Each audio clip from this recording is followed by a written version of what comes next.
Good morning, students. Now we are going to start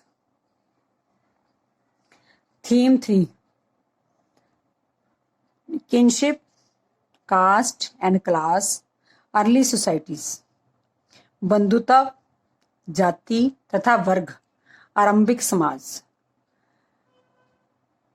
And the previous lesson we have learn about kings, farmers and cities and economic and political life at that time. Now period is same 600 BCE to 600 CE. इन्हीं 1200 साल में हमने क्या पढ़ना है अब, society कैसी थी उसमें, अर्ली सोसाइटीज कैसी थी. पहले हमने पॉलिटिकल एंड इकोनॉमिक पढ़ा. In the previous chapter we saw economic and political life between the 600 BCE to 600 CE. This is the introduction of the lesson. I am telling you about what we are going to study in this lesson. Economic and political life brought many changes. उस समय की economic life ने, व्यापार ने और political life ने बहुत सारे बदलाव लाए. This influence the societies. जो बदलाव आए वो नेचुरली है, वो किसको, सोसाइटी को प्रभावित करेंगे. कौन कौन से बदलाव आए? For instance the extension of the agriculture into the forested areas. सबसे बड़ी बात की जो एग्रीकल्चर थी, कृषि थी, वो कृषि क्षेत्र जो वन क्षेत्रों की तरफ बढ़ गए. वन क्षेत्रों में कृषि का विस्तार हुआ, ठीक है, जिससे transform the lives of the forest dwellers. जो जंगलों में रहने वाले लोग थे, जो वनों में रहने वाले लोग थे, उनकी जीवन शैली में, उनके वे ऑफ लाइफ में क्या है, परिवर्तन आए. ट्रांसफॉर्म्ड, उनके जीवन में परिवर्तन आए. नेक्स्ट, क्राफ्ट्स और specialist emerged as the distinct social group. जो जहाँ पे शिल्प विशेषज्ञों का, शिल्प उत्पादन वाले जो विशेषज्ञ थे, उनका एक नया ग्रुप, नया सामाजिक समूह का उदय हुआ. उनका एक नया सामाजिक समूह, विशिष्ट तरह का सामाजिक समूह उत्पन्न हुआ. Unequal distribution of the wealth. अब जब व्यापार हुआ तो उसके साथ क्या हुआ, अनइक्वल डिस्ट्रीब्यूशन. जो संपत्ति थी, असमान वितरण ने, संपत्ति के असमान वितरण ने सामाजिक जो वो थे, विषमताएं थी, जो सामाजिक सोशल डिफरेंसेस थे, जो उनके भेदभाव थे, वो क्या है, और बढ़ गए. बहुत सारे लोग बहुत ज्यादा अमीर हो गए और कुछ लोग क्या है, बहुत ज्यादा गरीब हो गए. See historian use textual tradition to understand these processes.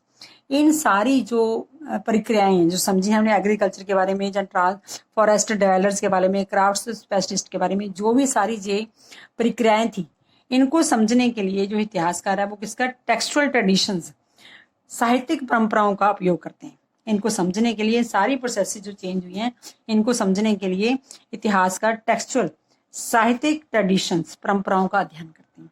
Some text lay down norms of the social behaviour. कुछ ऐसे ग्रंथ हैं जो सामाजिक बिहेवियर, सामाजिक व्यवहार के मापदंड तय करते हैं, मानदंड तय. मानदंड, नॉर्म्स मीन्स रूल्स, मानदंड. तो ये सोशल बिहेवियर के मानदंड को तय करते हैं कि कोई जो समाज में लोग कैसा व्यवहार करेंगे. And comment on the wide range of social situations. और समाज में मौजूद विभिन्न परिस्थितियां और प्रैक्टिसेस, रिवाजों के ऊपर भी अपनी टिप्पणी करते हैं. कौन टिप्पणी करते हैं? Textual traditions. जो बुक्स में, ग्रंथों में लिखा हुआ है, वो बताते हैं कि उस समय के सोशल बिहेवियर कैसा था, लोग समाज में व्यवहार कैसे करते थे, और उसमें परिस्थितियां, कैसी कैसी परिस्थितियां थी उस समय. तो इनके बारे में हमें कहाँ से पता चलता है? इन ग्रंथों से. ये हमारी इंट्रोडक्शन में है ना. To understand this lesson, to understand the caste and class society, we are focusing on the Mahabharata. सबसे बड़ा जो ग्रंथ है उसमें का महाभारत का विश्लेषण करते हैं. It was a colossal epic. Colossal means विशाल. ये एक विशाल ग्रंथ है. In the present form into the 1 lakh verses. इसमें प्रेजेंट फॉर्म में देखें तो हमारे पास 1 लाख श्लोक है. इसमें आपको पता ही है महाभारत में किसकी कहानी है, मेनली 2 परिवारों की कहानी है, जो उसके बीच युद्ध हुआ, स्पेशल उनकी कहानी है. उस युद्ध, इस ग्रंथ में कुछ भाग है जो बाकी समुदायों के बारे में, ये तो शासक थे, जो 2 परिवार थे, शासक थे, पर इसके और सोशल कैटेगरियां और सामाजिक समुदायों के आचार व्यवहार के बारे में, उनकी परिस्थितियों के बारे में हम बताते हैं कि उस समय में लोग समाज में कैसे रहते थे, कौन कौन सी कैटेगरीज थी और जो कैसे रहते थे, जो उनकी परिस्थितियां कैसी थी, ये उनके ऊपर क्या है, टिप्पणी करता है ये जो ग्रंथ है। इट वॉज, हम इसके बारे में पढ़ लेते हैं, ये कब लिखा गया। It was compose over a period of about 1000 years.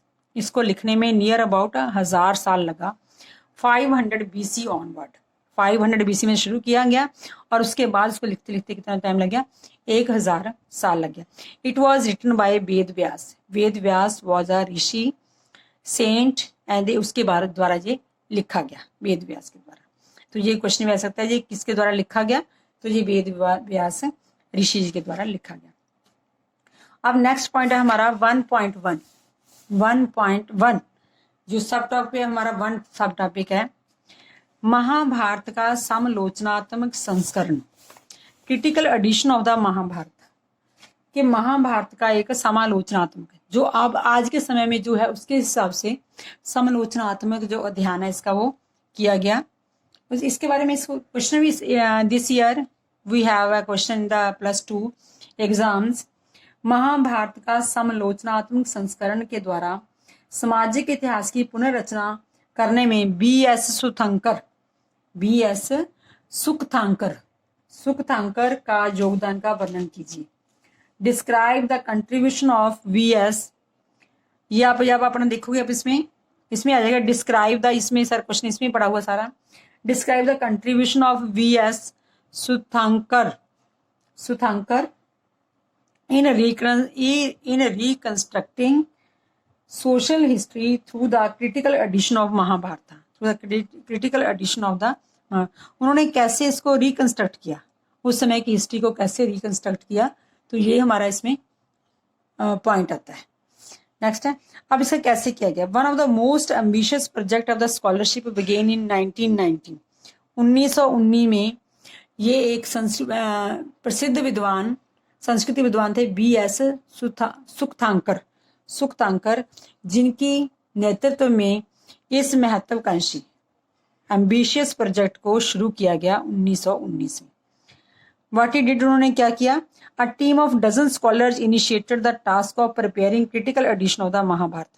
Mahabharat का समालोचनात्मक संस्करण तैयार करने के लिए कई दर्जन लोगों की टीम है, जो कई दर्जन विद्वानों की टीम है वो तैयार की गई, कई विद्वान इसमें लगे।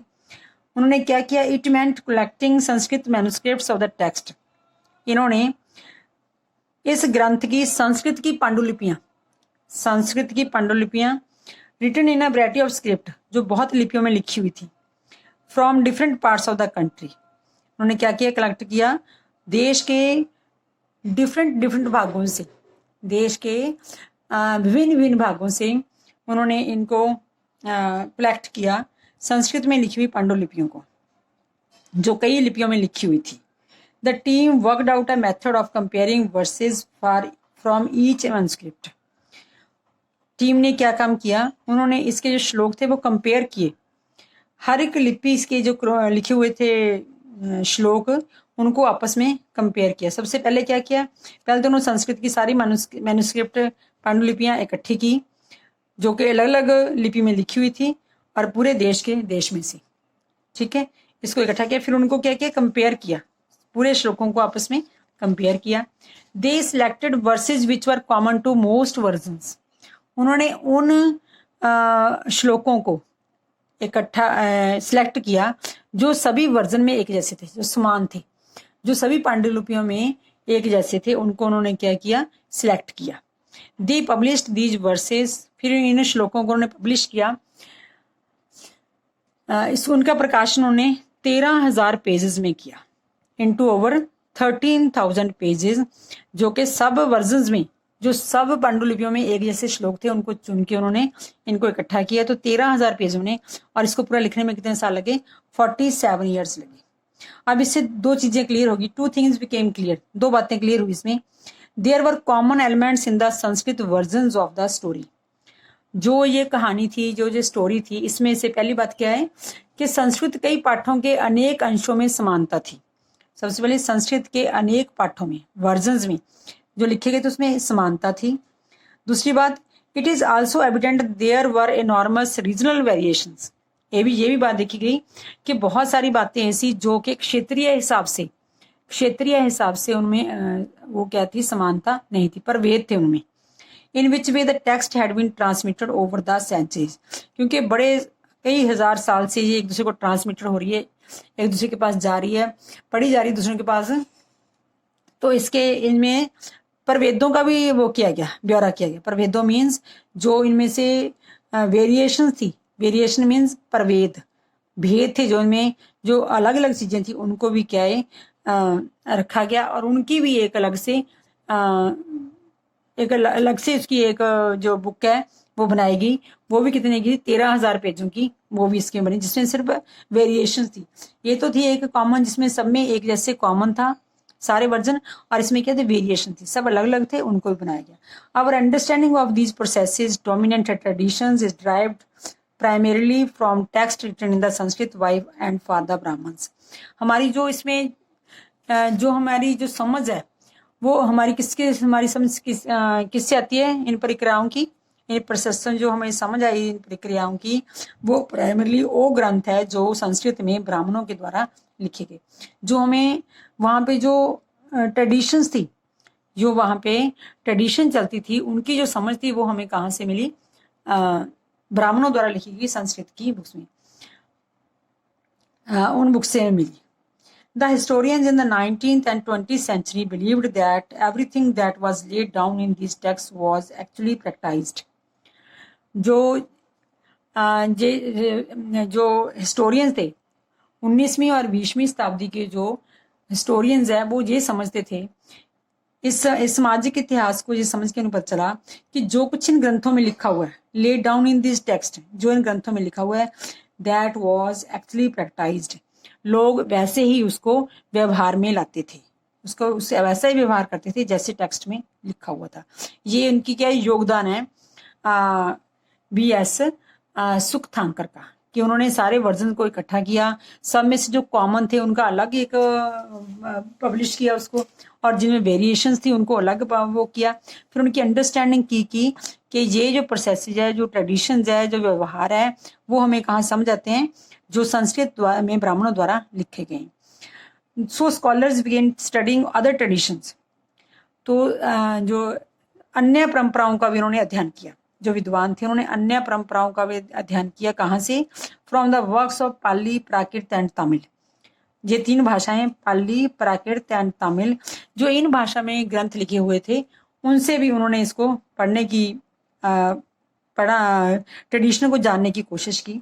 दीज स्टडीज शोज, इस अध्ययन से ये पता चला that Sanskrit text were on the whole recognised and authoritative. जो संस्कृत की जो बुक थी, वो जो संस्कृत की बुक्स थी, स्टडी से ये शो हुआ, ये ज्ञान प्राप्त हुआ कि जो संस्कृत की बुक्स हैं वो ही लोगों द्वारा आधिकारिक और लोगों द्वारा वो मानी जाती थी। जो परंपराओं का अध्ययन किया तो वो आधिकारिक माने, अथॉरिटेटिव मीन्स आधिकारिक, जैसे हम कहते हैं लीगल, कहते हैं आज का हम कहते हैं लीगल है ये बात। तो जो संस्कृत के ग्रंथ थे वो क्या थे, जो उसमें लिखे हुई थी परंपराएं, उनको क्या था, आधिकारिक माना जाता था। तो ये एक क्वेश्चन है जो कई बार नए सिरे से आ जाता है कि BS सुखंकर ने कैसे इनकी ट्रेडिशंस को तैयार किया। तो ये वाला एक पूरा क्वेश्चन बनता अपना। ये फर्स्ट सब टॉपिक फर्स्ट का है। Okay, thank you, take care, and if you understand this, then you can like and comments. I will be happy to see your comments. Thank you.